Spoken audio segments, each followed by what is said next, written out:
We do more than defy gravity. We believe we must drive this revolution by connecting dreamers and makers to bring a new vision to life. Converting ideas into business is not magic. It's pragmatism. At BizLab, every innovative project is evolving into a business opportunity We need to stay focused on what is essential. and open to move forward together. Efficiency is our key. That's our biz conception. Hybrid is our DNA. We are matchmakers helping potential bloom.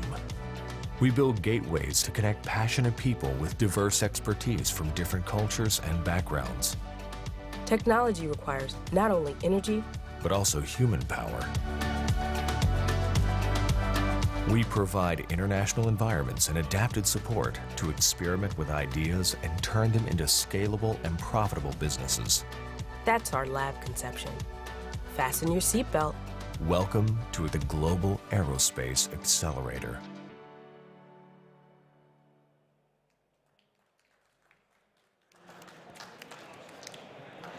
Hello, everyone.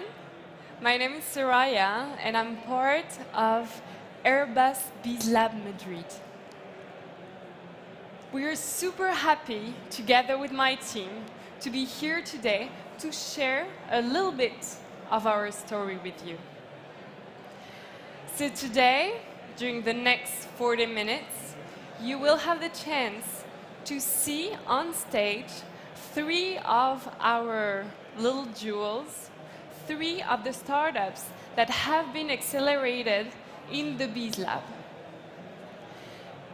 So these startups will come on stage, they will pitch, and if we have time at the end, we'll be able to do a Q&A session during which you will be able to ask any questions to our startup, but as well to Bruno Gutiérrez, the head of BizLab. Before doing that, I believe that some of you are wondering, what is the BizLab actually? So you've seen a little video which introduced the BizLab. Now I'm going to take 2 minutes to introduce you a little bit more. We live in a world which is constantly changing, in an environment which is volatile, which is unknown, which is complex. A world where we are continuously hearing that we must change, that we must disrupt. And this is kind of scary, especially for big companies. Well, at Airbus, we have decided not to be scared. We have decided to disrupt before being disrupted, to embrace change and uncertainty. And to do so, we have launched several ambitious initiatives. One of them is the BizLab. The BizLab is Airbus Aerospace Accelerator. This is a model which is kind of unique because it is hybrid. We are hosting startups, entrepreneurs, people that you know very well, but as well, intrapreneurs. These people working for Airbus who will lead at some point innovative projects. And so we host them, all the startups and all the intrapreneurs that are selected to integrate the BizLab, enter and go through a 6-month acceleration program, during which we give them on a daily basis coaching, trainings, fundings. And what's kind of powerful about the BizLab is that when you're talking about the BizLab, you don't just talk about one single accelerator. The BizLab is a network of 4 accelerators spread around the world. In Hamburg, in Toulouse, in Bangalore, these 3 first BizLab have been created 4 years ago. And a few months ago, we have opened the 4th Bees Lab here in Madrid. We're super proud of it and super happy to have bet on that amazing city. Now I think that you know all the basics about the Bees Lab, so I'm going to welcome on stage Shane for Vietnam.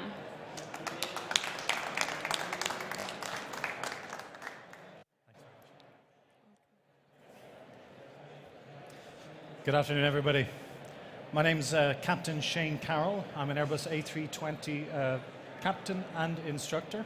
So I've been flying Airbus aircraft for the past 18 years, the last 6 of those as an instructor in simulators across Europe and Asia. So you might ask, what's the opportunity here? What's the problems that we face? And today, flight training is conducted in full flight simulators. These are very expensive machines. They are 2 stories high. They're in specially created buildings with 24-hour staffing required. They're booked years and months in advance. They cost 10 to 20 million euro, and accessibility is very low. So for example, a pilot will do initial training in these devices, and then every 6 months they'll do an additional 2 days, repeated throughout their career. So they're very expensive, like I said, 10 to 20 million euro, and because of that, they're inaccessible. To address this inaccessibility and this expense, the aerospace industry has come up with a lesser device, which again, they're still expensive. They cost 1 to 2 million euro. They still reside in the same buildings as the full flight simulators that cost, so they're still inaccessible to the pilots themselves. So pilots who would like to either study at home to prepare for their time in a full flight simulator are left with what's available. And this is how VRNAM came about. I was watching 2 pilots to prepare for a simulator session and using the tools that they had available on hand. And this is legitimately what we recommend to them. So we have pilots who have to sit side by side with their eyes closed, pretending to be inside a cockpit. This is the best that we can offer them today, outside of these expensive machines. So we have, obviously, some of the airlines are unhappy with that. They think that there should be a better solution. So one of the airlines that I learned about in Toulouse, they hire a hotel room 365 days a year, whether they have pilots in Toulouse or not, for their training, and they put this device inside. This is the best solution that a major airline can come up with. I don't know if it's clear to you, but that's a cardboard solution with paper actually stuck to the screen. So this is 2018. Back in 2016, I could see that this needed an improvement, and I saw VR. So over the last 2 years, I've put together a team, and we've created a tech demonstrator. Obviously, I'm with Airbus BizLab, and this is what our solution looks like. It's a 3D cockpit, it's fully immersive. You're wearing a head-mounted display with hand controllers, and it can be run with pilots remotely. So you can have 1 pilot in Dublin, 1 in London, and the instructor in Toulouse, and we can conduct training sessions that way. And it'll be charged as software as a service solution in the second product that we will be releasing. So what does that look like? Now I've got a video. There we go. So you've got 2 pilots who can sit side by side. They can wave to each other. They can identify the switches in the cockpit. This is what they look like in the real world. You interact with each of the switches in the same way as you would in real life. So you reach out, you grab them, you turn, pull, same as what you would do with your real hands. This is all consumer off-the-shelf equipment that we're using, so it's a purely software-based solution. And of course, we can do high fives together. So what are we doing, or what's our market today? I mean, for anybody who's familiar with the aerospace industry, you know that one of the greatest limiting factors to growth for airlines, especially in the developing world, is the supply of pilots. There's a doubling of the aircraft fleets over the next 20 years. That's 600,000 new pilots. That's 70 pilots per day required to meet that demand. And that's new pilots. There's also a replacement rate. We've got pilots retiring at an unprecedented rate.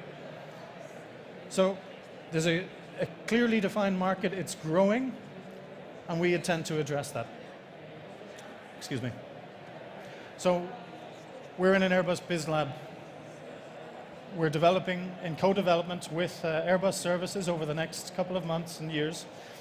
The reason we're with them is that they control 50% of the market. We're a small startup. We need to be able to certify our product. We need to be able to address the market. We need to be able to test that it's effective in training. So with our collaboration with Airbus, we are looking to bring virtual reality, our flight training, into the virtual age. Thank you. Do I leave?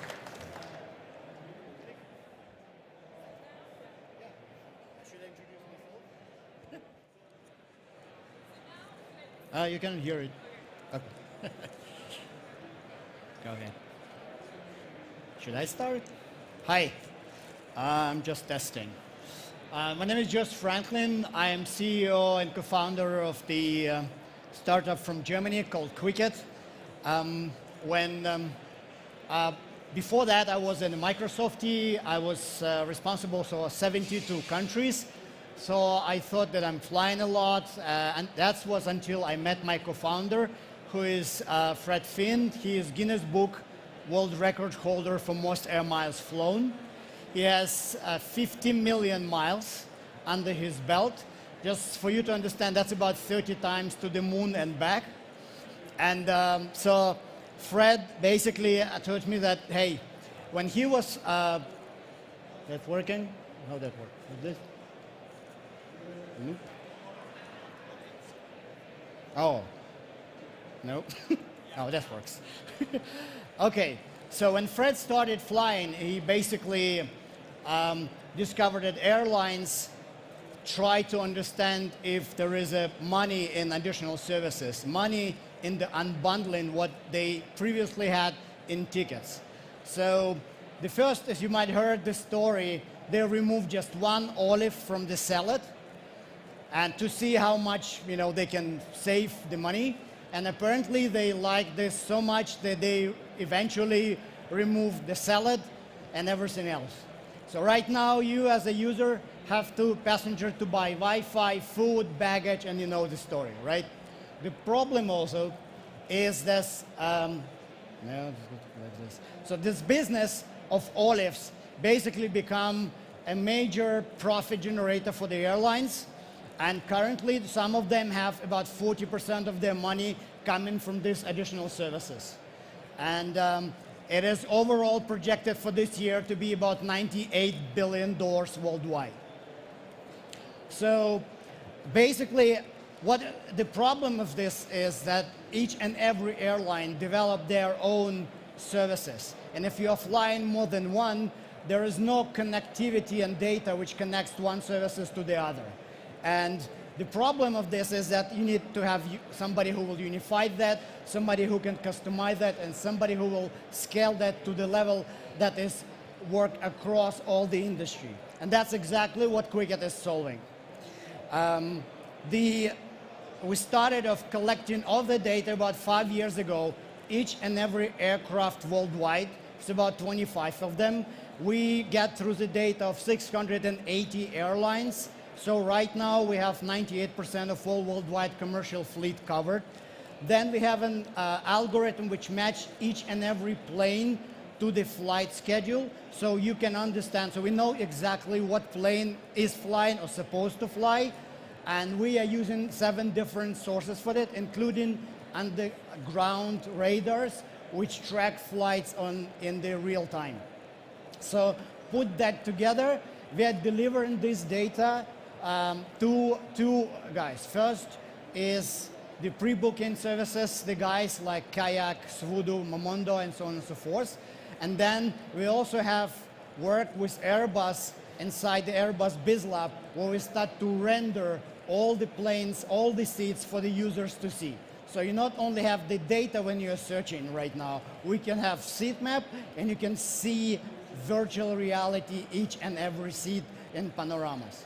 So we are working on this like now and going to be announced soon to our customers. So this team is delivering 150 million data points last month. Our overall data consumption is about 1 billion daily, because that's what we are working with. We have subject matter experts in data acquisition, in data management, in scalability and 3D renderings. And because of that, we basically just nailed the bridge round of about 1 million euros, which is participated by Google Cloud. So that's about it. Our next target is to work closely with the airlines and within the markets of Latin America and China. So thank you very much.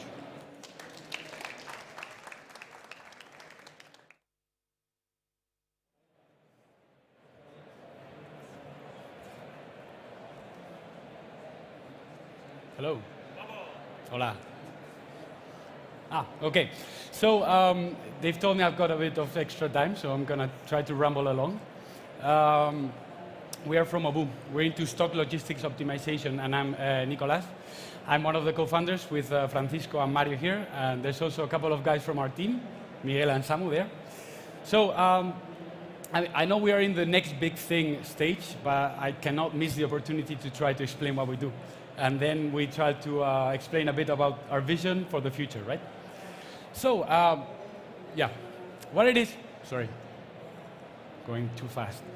What it is we do, we're into stock optimization. So what we do is we try to reduce the stock that any type of company that deals with complex machinery will use to maintain their systems. For example, Airbus, they have a fleet of planes, and they have a massive stock of over 20 million just for a small fleet. Okay? So what we do is getting information from different parts of their organization, like the maintenance organization, so their whole supply chains, who are the suppliers, how long do they take to supply them with different parts, how much does it cost, and so on. The systems, so the different systems that interact within an aircraft, what is the reliability of those systems, and so on. And finally, the operation, so the different routes, how much do they fly. With all that information, what we do is we put it inside our tool, Obu Simulation, and what we managed to do is to reduce their investment in fixed assets in more than 19%. Okay? That, if you take into account 20 million euros in stock, is a huge amount of money. Okay? But we don't stop there. We also go into their system availability. So we don't only reduce their stock, but we also improve the operation of their fleet so that they can have more aircraft flying more hours at any time. Okay? And finally, we can also reduce the risk of shortage. So the risk of not having the specific spare part at the specific time. Okay? But I don't want to bore you with the details. If you want to know more, you can come to us and, I don't know, and ask. We're not only in the aerospace. We're, you can see some of the, these are some of the clients we have. In the aerospace, we have Airbus, P3, Daher, General Electric, but we're not only there. We have also moved into other different ecosystems or industries. We are also with the railway. You see Talgo there, or Metro de Madrid. We're also into energy with Iberdrola, and we're also into utilities with Ferrovial. So we are moving into different parts. We also want to move into defense, we want to move into oil and gas, so on and so forth. But we're in the next big thing stage, so we want to tell you a bit about our vision about the next big thing, which is obviously us, in our part, okay?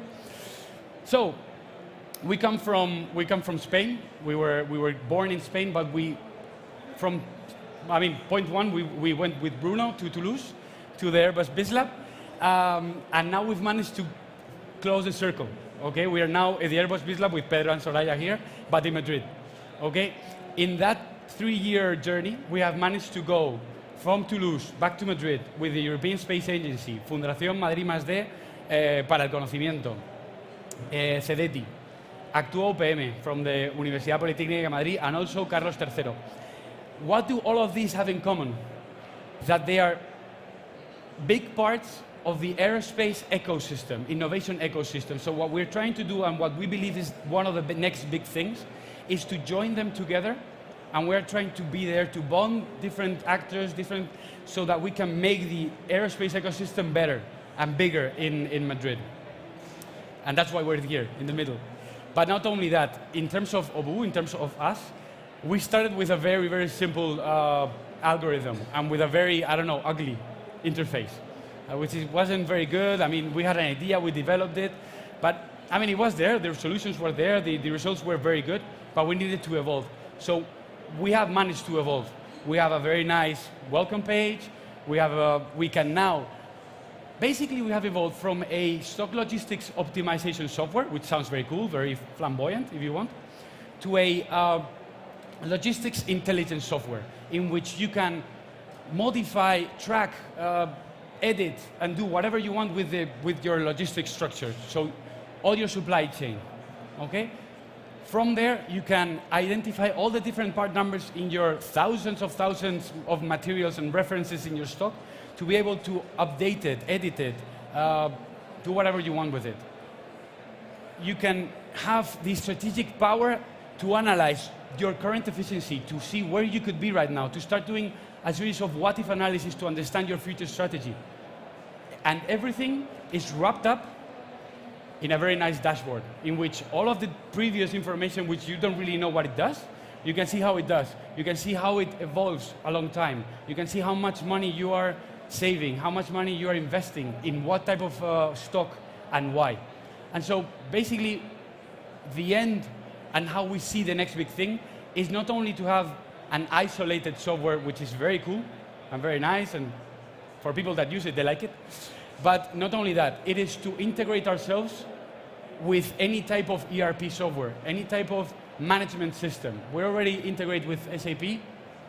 We're also integrated with General Electric and their platform Predix, and we're already working with Airbus in their Skywise solution in order to be able to reach better our customers, reach better their customers, and be able to create synergies and create added value together, okay? And so basically, that is what we do, and hopefully I didn't bore you too much, but it was a pleasure for me to be here in front of you guys. Do I stay here? Do I leave? You can stay here with Thank you. So thank you very much to our amazing startups. And now I'm going to welcome on stage for a Q&A session of 10 minutes. So Nico from OBU, Shane for Vietnam, Joris for Quicket, and the head of BizLab, Bruno Gutier.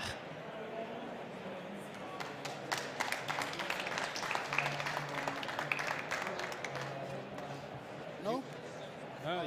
Do you I agree. You know.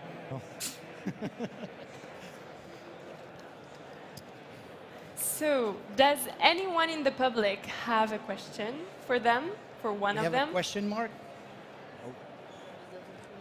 Yes.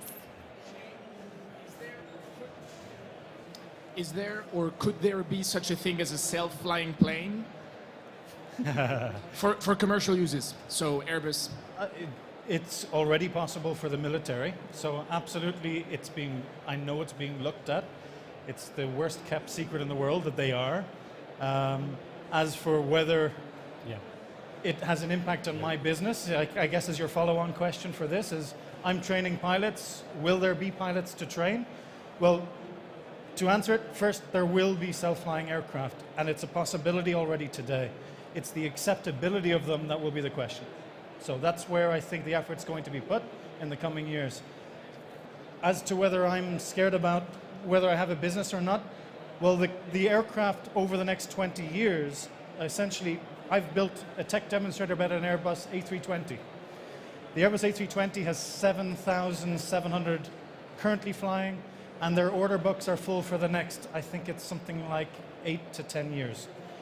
That's without any other advancements. They're not going to remove the pilot in that time. That for aircraft worldwide, like I said, they're going to double. Most of those orders are already there. So yes, I do believe it will happen, but it's not going to be on the current generation, and the next generation will take time to come through, plenty more time and to be training pilots. Thank you. Any other question?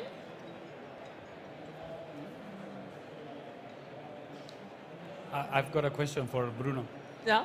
Yeah. Go ahead. What do you believe is going to be the next big thing for the Airbus BizLab?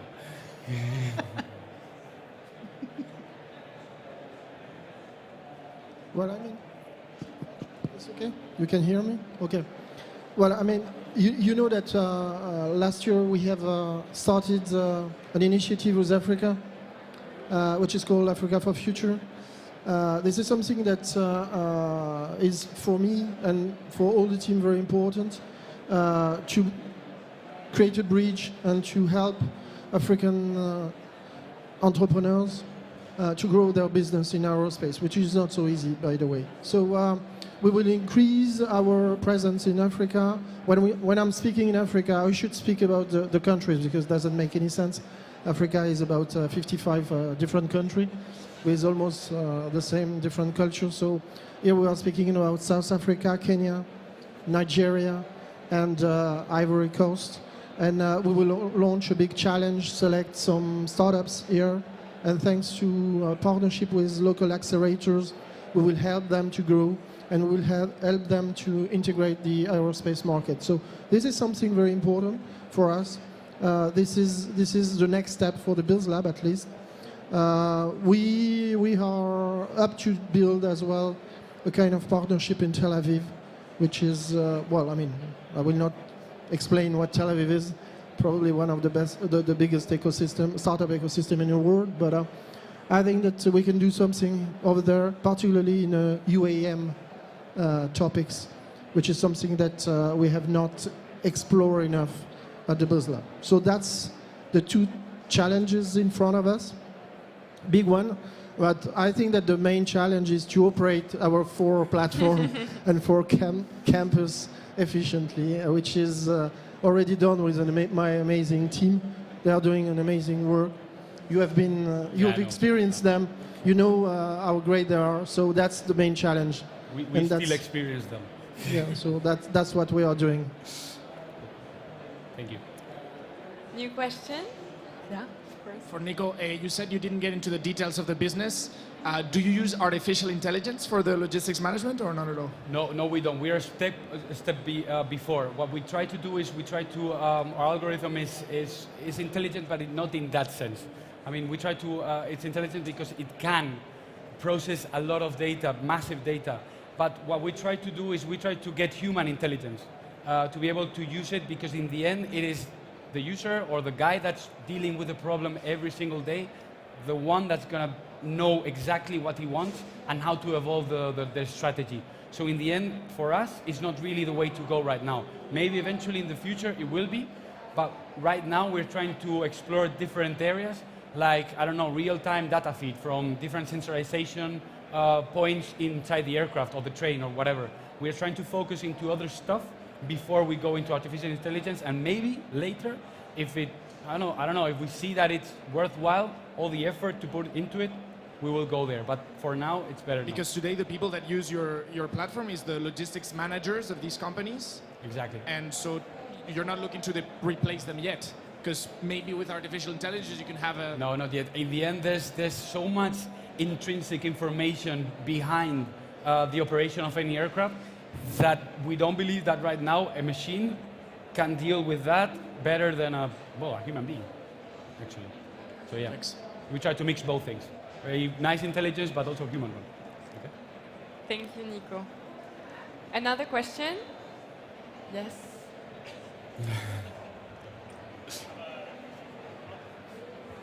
Hello. Hello, Bruno.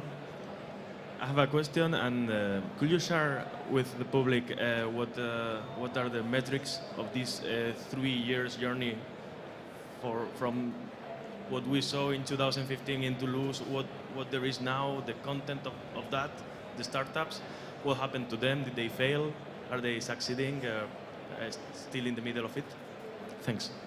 Well, that's a very good question. It's always about how you measure the performance of an accelerator, and particularly a corporate accelerator. So what I can say is that since the beginning and the first opening of the BizLab, which happened in 2015, March, in Toulouse, then Hamburg and Bangalore. So the figure I'm going to give you are about the 3 platforms. As said by Soraya, we just opened Madrid in May, so not yet part of the figures. But here we were speaking about something like 50 startups, which has been accelerated on the 3 platforms. 45 internal projects. Keep in mind that we are hybrid and we are working with both internal and external startups. This said, we don't care about accelerating for accelerating. So, I mean, that's not a big deal. You are entrepreneurs. What you're looking for is for business. You want to make business. So what is important is the transformation ratio. How many of them has signed a contract with one of our division? That's the main point.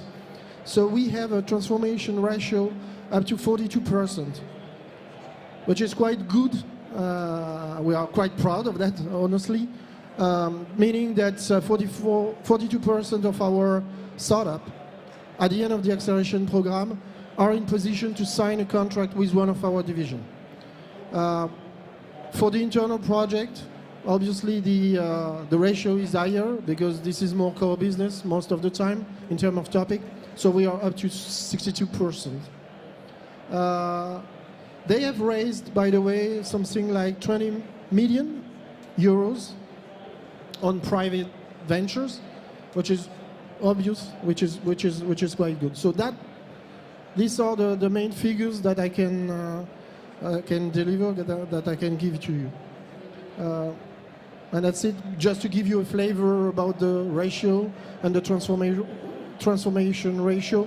For corporate, it's more between 25 and 30, the average. Thank you, Bruno. I have a question for Joyce, actually. What does it take for a startup to work with a big corporate like Airbus? Patience. That's the main thing. When I started my tenure at the Airbus BizLab, I was lucky enough to meet with the current CEO, Tom Enders. And I was trying to tell him, like, you know, all other accelerators have the program which is normally 3 months or like even in weeks. And your accelerator is just 6 months. I think it's too much. And when I met him again and told him, like, actually, I think you should have it a year. And he said, you know, you understand me. So definitely the patience with all the business working, that's what you need. But the results, as you heard from Bruno, are staggering. I think the whole conversion from the internal to external startups and the business we do with Airlab, that's fantastic. Great. I think one was the most successful kind of vehicles around there, the corporate investment world. Great. So thank you. Yeah. Great. Soraya, if I can add something to that statement. Please. It is not only patience, but also trying to find the correct guy. Because, I mean, it is so big, and it's so there's so many departments and so many, I wouldn't say parallelisms, but people doing similar stuff in the different divisions, like military, civil, helicopters and stuff, that it's very, very important to try to pinpoint who's your target, and obviously then start having the patience. Thank you very much for this advice. Thank you. One last question, maybe? Yes, please.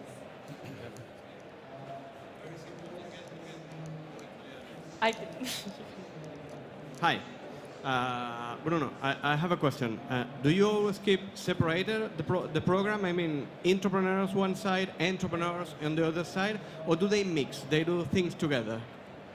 No, that's a very good question. I mean, no.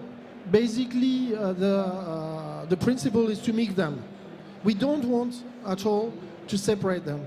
And it's probably one of the secrets of the success we've got, is that systematically the startup take benefit of the experience of the entrepreneurs,